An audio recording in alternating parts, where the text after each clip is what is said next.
Hey, what's going on, everyone? We got 11 days left in the appeal window, and I see today all of a sudden that Gary Gensler comes out and says, oh, well, Bitcoin's not a security. And I'm thinking, suddenly?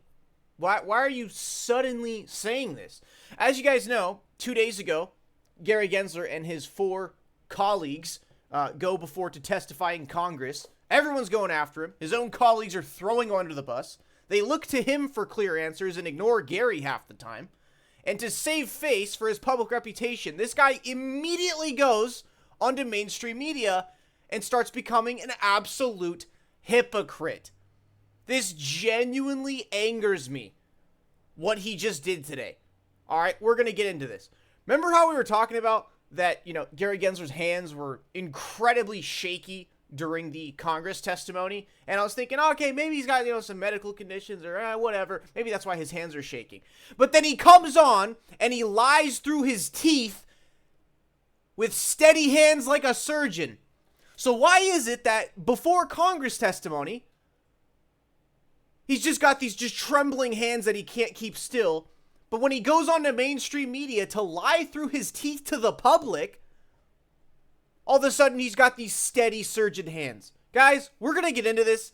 Another weird thing on this CNBC panel with Gary, they actually show XRP price. Usually they do like Litecoin usually, but they actually threw up XRP this time, which was weird. But guys, let's go ahead and get into this. I can't stand this guy. He's got to be gone in the next few weeks, man. It's just, I can't take any more of this. There's so many, he's just contradicting himself constantly throughout history. Let's give this a watch, guys. But there's some argument to be made that you want this, that actually it would be better if all of this business was happening in the U.S. You talk about an SBF. Obviously, that was taking place in the Bahamas.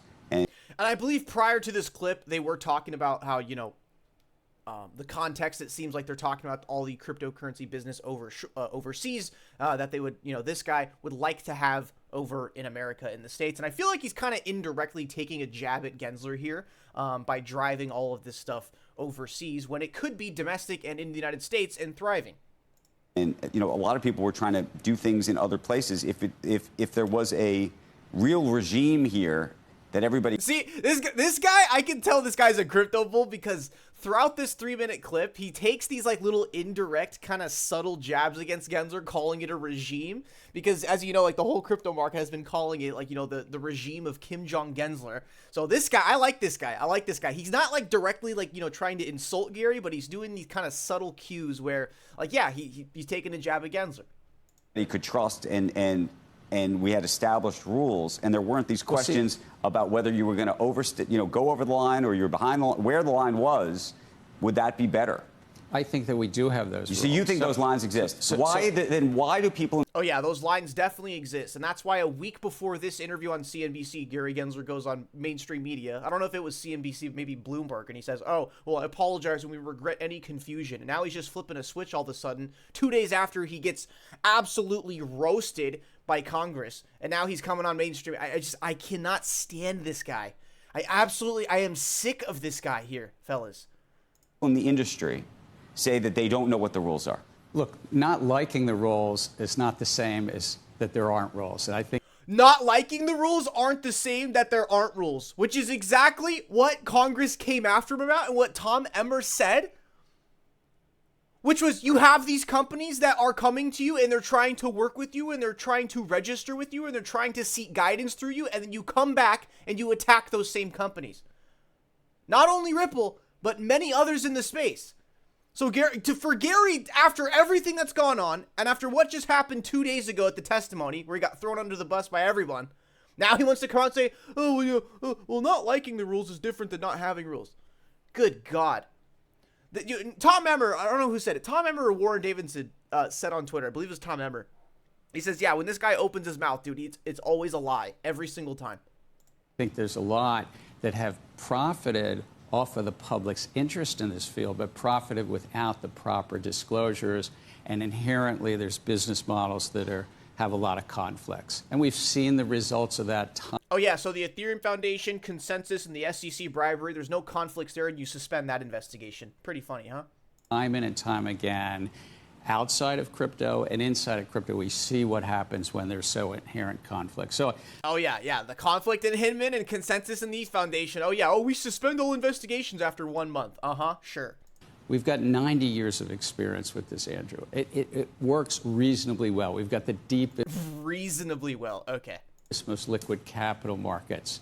We're trying to make them more efficient. What we're doing in the equity markets, I think what we're you're doing in the warming treasury up markets. to top tier crypto. That's my take. What's that? I think you're warming up to top tier crypto. I don't think. I would beg to differ. Honestly, what Gary's warming up to, I do not think he is. There's no way. I think you think it's a monolith. I think you think there might. I think this guy wants Gary to warm up to top tier crypto, but that's just not the case. Obviously.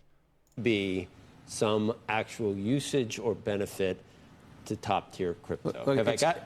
Would you say that recently you're evolving to where? Go ahead, Joe. Where are you on what's called altcoins? There's 15 or 20,000. That's what Oh, there's 15 or 20,000 altcoins? Oh my gosh. Okay. Well, if you clearly look up at the very top left of the screen, yeah, most of them are garbage and don't even have any volume anymore. But dude, there's way more than 15 to 20,000 altcoins. Good God. This guy needs to do some research. I mean, just go to CoinMarketCap. It's not that hard, Gary. Where are you, Joe? But you, when you came in, you said, yeah, that I probably only own Bitcoin, and you act like that's okay for me because I don't own all the garbage. I think you were thinking. So I just get the feel. Garbage was your word. I know, but are you It was warming not up that to kind of a top? word. Huh? It was not that kind of a word. That you Yeah, Actually, that's right. Joe, for the public, used a stronger word than garbage. I did, but are you warming up to? Do you see that it's probably here to stay and something that could be useful? This is something I said to students 4 and 5 years ago. I know, but you didn't say it to once you were the SEC chairman. No. Hey, he's coming at yeah, because at MIT, he's like, oh, yeah, I said this to students 4 or 5 years ago. But yeah, you're not saying this is the chair of the SEC? That this field will not long persist without investor protection. And I just got to note, guys, like, look at the steady hand compared to when he was profusely, violently shaking in front of Congress, but he goes on mainstream media, lies through his teeth, and he just has steady hands like a surgeon. I can't believe that, man. I mean, the way Gary's hands were shaking before Congress 2 days ago, I mean, it's like he had some sort of medical condition where he couldn't stop the shaking. That's how bad it was. That's what it looked like, right? But 2 days later, shortly after, he just goes on MSM and like, oh, he's just steady hands like a surgeon. Oh, God. Can't stand this guy.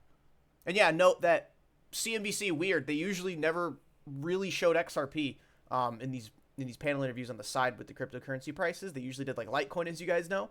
But yeah, now they're throwing XRP up there, which is kind of interesting. Okay. Or consumer protection. But can it persist? Number two, many of these projects, without prejudging anyone, are tapping into the public's interest to raise money. That's the classic securities sort of protections that you put in place. You can decide to go long or short these projects, but you need the disclosures. And as it relates to Bitcoin, my predecessor and I have said that's not a security. You now have a way that you can actually express that view, buy into that through exchange-traded products, traded on NASDAQ, traded on New York Stock Exchange. The reason why this is so disgusting, when he says, oh, Bitcoin, my predecessor and I have said it's not a security, you have a way to buy into that through ETFs. This is the same guy that when the Bitcoin ETF applications were approved, Gary Gensler came out publicly on Twitter and said, this is against my will, this is not my decision. Do you guys remember that? Right? When BlackRock and all these insanely powerful, massive financial institutions were trying to get these Bitcoin ETFs through, and when it got approved and went through, Gary himself said, oh, this is against my will, me having to approve this. I don't want to approve this, but no, this is against my will. Do you guys remember that? He's saying that he didn't even want to put it through, and he was essentially forced to put it through against his will, but now he wants to come out and champion on mainstream media that, oh, you now, Bitcoin's not a security, and, you now have a way to buy into that through ETFs. Oh my God. This is the people running our country, fellas. I know not all of you from the United States, but this is the people running the largest GDP economy in the world. Hey, but look at me. Oh, you now have a way to buy it through ETFs. You came out and you fucking said that was against your will. You didn't want to do that. You were forced to put those through. Against his will, that's what he said. Absolutely unbelievable. Then he wants to come and champion that. Like, oh, you could now buy that. Yeah, this guy didn't even want to put it through in the first place. But they made him. They made him do it. Exchange and the like. Okay, that's a yes then. Where do you think Bitcoin is going to be in our society 20 years from now? If you were to sort of, I don't really know. You have any idea? I don't know. I mean, there's 7 billion people around the globe. I'm not going to make a prediction as to any one project, but what I would say is the field is going to have. But yeah, fellas, that's it with Gary Gensler. Can't take too much more of this. Anyways, 11 days left with the appeal window. Let's just hope this guy doesn't act up and try to run one through in the final week. And yeah, I just had to come out and show this to you guys because it's just absolutely ridiculous how 2 days after the monumental roast of Gary Gensler, now all of a sudden it's, oh, you can buy these ETFs now. Oh, and Bitcoin's not a security. Well, why don't you say that XRP is not a security publicly, even when that's the law? Anyways, guys, that's it for today. See you guys in the next one.